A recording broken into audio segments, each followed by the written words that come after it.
Hello hi नमस्कार जय Jagannath welcome करछि मोर गोटे फ्रेश मिनी ब्लॉग को। तो मॉर्निंग रे उठी आमे माने एठी ब्रेकफास्ट रे सुजीर चिल्ला बनैया पई लागि पड़थिलु। तो एपटे मो सांग आसी कहले कि मम्मी किछि जिंस बस रे पठै चंती ता सो खाया जिंस भी पठै चंती तो चल जिबा आमे रिसीव करके आसीबा। तो आम ये दुई जन ब्रेकफास्ट करदे बस स्टाण्ड पलि आसलु। बस आसा पूर्व जहाँ आम आसिक पहुँच जाइए। तो ये आसिक कि समय ठिया हेल्ले बस पर्यटन आसी नाला। तो बस आउ 5 मिनट लेट थी आसापी। तो यही समय भितर आउ गए बस आसी पहुँचला। मत लगे कि यहाँ बस कि से मना कला कि नाई नाई यहाँ नुह या पर जो बसटा आसटा। तो फाइनाली बस आसीगला। तो ये अंकल आमको बैग देकी पलैते।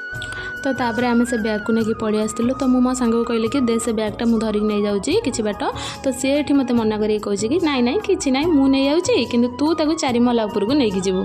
तो कहले फ्रेंड्स एटा कौन से ठीक कला। तो से सेठू जो टेकी आनी मत तो 4 महला उपरक टेकिक नबाक पड़ो।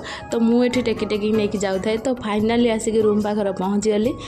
तो रूम रे पहुँची मुझे चाबी खोलुली। तो हेले से मैडम मते कहते कि तो 4 महला पर्यंत बैग टेकी आनिकी आपको किपर लगिला। तो मुझे कौन बा उत्तर देवी। हो छाड़ जा कला कला। तो मुझे आसिक बैग ये रखीदी। तो से सांगे सांगे लगी पड़ा खोलिकी कौन सब आंटी खाଇବା जिनस देते। तो ये आंटी सिजा बादाम सिजा मक्का काकेरा बुट बरा तो ये सब जिनस आंटी निज हाथ में बनई पठे। तो ये पिला को देखते से केमी फुले हो खाऊँगी। तो या पूर्वर जेहेतु सुजीर चिल्ला खाई जाइलु तो अल्प किसी खाईदे आंटी आउ कौन देते खोलिकी देखुलु। जेहेतु ये पिला को कुरकुरी खाइबा को बेसी भल लगे। तो आंटी पूरा कुरकुरी माल पठे देते। आम सिजा अंडा भी पठे। तो ताकू आम आज लंच रे प्रिपेयर करचु। तो मुझे भल भाव में मसला कषिकी अंडा फ्राएटा ये रेडी कर देइथिली। तो फ्रेंड्स आमे चलू लंच करने रोचे देखा नेक्स्ट मिनी ब्लॉग रे। हाँ वीडियो जदि भल लगी ताले लाइक शेयर सब्सक्राइब करने को जमा भूलें। Bye bye.